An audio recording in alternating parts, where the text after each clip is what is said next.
नमस्कार, मैं हूँ प्रिया। आपकी नज़रों में देश में सबसे अहम मुद्दा क्या है? आपको क्या लगता है ऐसी कौन सी चीज़ है जो हमें बहुत परेशान कर रही है?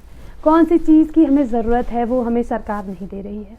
मेरी नज़रों में देश का सबसे अहम मुद्दा महंगाई, बेरोज़गारी और भ्रष्टाचार है, जिस पे हमारी सरकार का ध्यान बिल्कुल भी नहीं। वो ना कभी महंगाई पे बात करती है, ना कभी बेरोज़गारी पे बात करती है, ना कभी भ्रष्टाचार पे बात करती है। महंगाई की बात करें तो महंगाई चरम पर है। सब्जियों के दाम आसमान छू रहे हैं, राशन महंगा होता चला जा रहा है और पेट्रोल, डीजल, हर एक चीज़ जो आप घरेलू चीज़ों का इस्तेमाल करते हैं वो लगातार महंगी होती जा रही है, जिससे आम जनता के जीवन में काफ़ी उतार चढ़ाव देखने को मिल रहा है।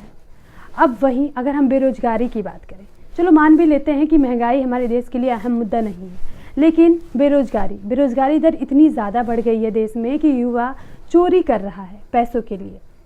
वह कहीं भी इतना पढ़ा लिखा युवा बस घूम रहा है, जिससे गार्जियन पैसे लगा के पढ़ा रहे हैं, उसके बाद भी जब उसका बच्चा घूमता है तो सोचिए उस पेरेंट्स पे क्या बीत रही होगी। बेरोज़गारी देश में इतना है कि लोग बस घूम रहे हैं। 10,000 की नौकरी के लिए एक प्रदेश से दूसरे प्रदेश जा रहे हैं। यहाँ तक कि हमारे देश में कुछ लोग ऐसे हैं जो दूसरे देशों में जाके नौकरी कर रहे हैं। हमारे देश में बेरोज़गारी का आलम यह है कि वह दूसरे देशों में नौकरी करने के लिए जा रहे हैं ताकि उनके परिवार का जीवन यापन हो सके, लेकिन हमारी सरकार इस पर ध्यान नहीं देती। जब इंसान पैसे ही नहीं कमाएगा तो अपना जीवन यापन कैसे करेगा? वो चोरी करेगा, किसी से उधार मांगेगा, और कोई उधार भी हमें कितने दिन तक दे सकता है? बेरोज़गारी मतलब बहुत ही बड़ा मुद्दा है हमारे देश के लिए, लेकिन इस पे हमारी सरकार का कोई ध्यान ही नहीं है।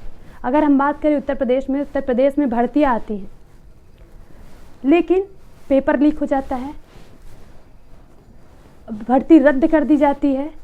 युवा ट्रेनों में लद कर भेड़ बकरियों की तरह पेपर देने जाता है, सालों पढ़ाई करता है, पैसे खर्च करता है, और किस तरह से वो जाता है पेपर देने के लिए।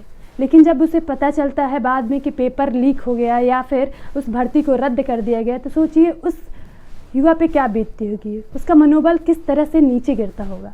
लेकिन सरकार को क्या, सरकार को तो पैसे मिल रहे हैं, क्योंकि वो फॉर्म का पैसा तो देती नहीं है, वो फॉर्म का पैसा तो ले लेती है युवाओं से। इससे हमारा युवा परेशान हो रहा है, उसके गार्जियन परेशान हो रहे हैं जो पैसे लगाए हैं, सालों मेहनत करके अपने बच्चे को पढ़ाए लिखाए हैं। किस तरह से एक पेरेंट्स अपने बच्चों को पढ़ाता है ताकि वो बड़ा होके घर का भार संभाले, उनका जीवन यापन अच्छे से हो सके। लेकिन जो आज की सरकार है वो युवाओं को बेरोज़गार बना दी है, ना कोई रोज़गार मिल रहा है। यहाँ तक कि जो सरकारी चीज़ें हैं उसको भी बेचकर प्राइवेट किया जा रहा है। प्राइवेट सेक्टर का हाल तो आप जानते ही होंगे, अगर आप भी प्राइवेट नौकरी करते हो तो सेक्टर का हाल तो जानते होंगे। किस तरह से प्राइवेट वाले लोगों से काम कराते हैं, किस तरह से हायरिंग करते हैं, किस तरह से उनके क्वालिफ़िकेशन को देखते हैं। ज़रूरी नहीं कि हर बच्चा बीटेक, एमटेक या फिर एमबीबीएस किया हो। गरीब परिवार के भी बच्चे होते हैं जो बीए, एमए करके किसी तरह से पढ़ाई करके थोड़ी बहुत छोटे बिजनेसमैन लघु उद्योगों में काम करते हैं, जिससे क्या होता है कि उनका जीवन यापन होता है। फैक्ट्रियों में काम करते हैं। लेकिन सरकार अब धीरे धीरे चीज़ों को ख़त्म कर रही है। सरकार सारी सरकारी चीज़ों को प्राइवेट करने में लगी हुई है, और प्राइवेट में नौकरी मिलना तो काफ़ी मुश्किल है। तो क्या ये हमारे देश में बेरोज़गारी अहम मुद्दा नहीं है? क्या सरकार को इस पे बात नहीं करना चाहिए? देश में जिस तरह से अपराध बढ़ रहा है, लोग मर्डर कर रहे हैं, रेप कर रहे हैं, चोरी कर रहे हैं, लोगों के अंदर से डर ख़त्म हो चुका है।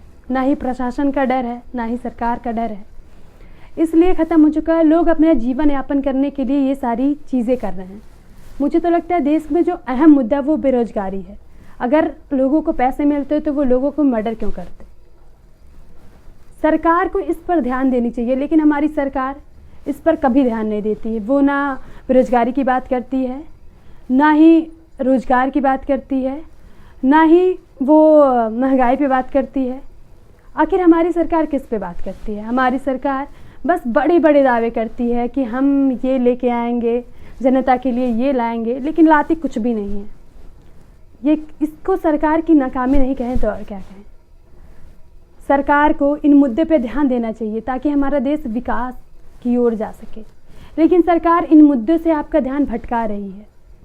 अभी देश में चल रहा है कि कई सारे मंदिरों को कई सारी मस्जिदों को तोड़ बताया जा रहा है कि वहाँ पे मंदिर थे। ये आखिर ध्यान भटकाना नहीं हुआ तो क्या हुआ? सरकार इस मुद्दे पे विशेष ध्यान दे रही है। मस्जिदों को तोड़ के मंदिर बनवाना, मंदिरों को तोड़ के मस्जिद बनवाना या फिर लोगों के घर गिरा देना, ये कोई मुद्दा नहीं होता देश में। यह सिर्फ लोगों का ध्यान भटकाने का एक जरिया है, एक माध्यम है कि लोग किस तरह ध्यान भटके। सरकार कभी भी मुद्दे पे बात नहीं करती है। विपक्ष लगातार वही कह रहा है कि सरकार कभी महंगाई पे बात नहीं करती है, बेरोजगारी पे बात नहीं करती है, भ्रष्टाचार पे बात नहीं करती है। यहाँ तक कि विपक्ष ने दावा भी किया है कि कई सारे भ्रष्टाचारियों को सरकार अब बचाव कर रही है।